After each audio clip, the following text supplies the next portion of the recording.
World champions of legends में शनिवार को खेले गए फाइनल मुकाबले में भारत ने पाकिस्तान को 5 विकेट से हरा दिया। बर्मिंघम में खेले गए इस मुकाबले में पाकिस्तान के कप्तान यूनुस खान ने टॉस जीतकर बल्लेबाजी करने का फैसला लिया।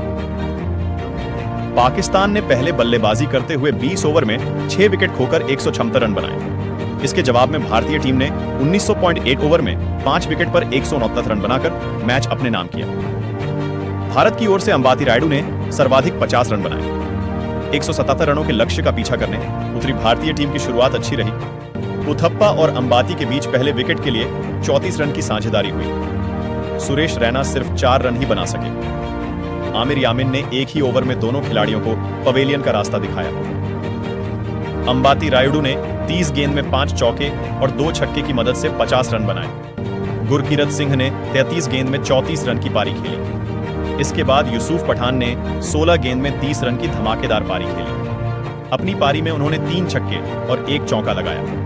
कप्तान युवराज सिंह ने 22 गेंद में 15 रन बनाए। इरफान 5 रन बनाकर नाबाद रहे। पाकिस्तान की ओर से आमिर ने 2 विकेट, अजमल, रियाज और शोएब को 1-1 विकेट मिला। देश के 7 राज्यों की 13 विधानसभा सीटों पर 10 जुलाई को हुए उपचुनाव के नतीजे आ गए हैं। इंडिया गठबंधन ने 10 सीटों पर जीत हासिल की है, जबकि बीजेपी की अगुवाई वाले एनडीए के खाते में केवल 2 सीटें आई हैं। वहीं 1 सीट पर निर्दलीय उम्मीदवार ने जीत दर्ज की है। इंडिया गठबंधन में जहां कांग्रेस ने 4 सीटों पर जीत का परचम फहराया है, वहीं तृणमूल कांग्रेस ने 4, डीएमके और आम आदमी पार्टी ने 1-1 सीट पर जीत हासिल की है। इन उपचुनावों में हिमाचल प्रदेश की देहरा सीट से राज्य के मुख्यमंत्री सुखविंदर सिंह सुक्खू की पत्नी और कांग्रेस की उम्मीदवार कमलेश ठाकुर की जीत हुई है। कमलेश ने बीजेपी के होशियार सिंह को 30,000 से ज्यादा वोट से हरा दिया है, लेकिन सुक्खू को उनके गृह जिले हमीरपुर में बीजेपी ने झटका दिया है। इस सीट पर बीजेपी के आशीष कुमार शर्मा करीब 1500 वोट से चुनाव जीत गए हैं। वहीं हिमाचल की नालागढ़ विधानसभा सीट से कांग्रेस के हरदीप सिंह बावा जीत गए हैं। साल 2022 में हुए विधानसभा चुनावों में हिमाचल की इन तीनों सीटों पर निर्दलीय उम्मीदवारों को जीत मिली थी। उनके इस्तीफे के बाद ये सीटें खाली हुई थीं। इस साल फरवरी महीने में इन तीनों ही विधायकों ने राज्यसभा चुनावों में बीजेपी के पक्ष में मतदान किया था। इस बार तीनों ही उम्मीदवारों ने बीजेपी के टिकट पर चुनाव लड़ा था। वहीं बीजेपी शासित मध्य प्रदेश के छिंदवाड़ा के अमरवाड़ा विधानसभा उपचुनाव में भाजपा प्रत्याशी कमलेश प्रताप शाह को जीत मिली है।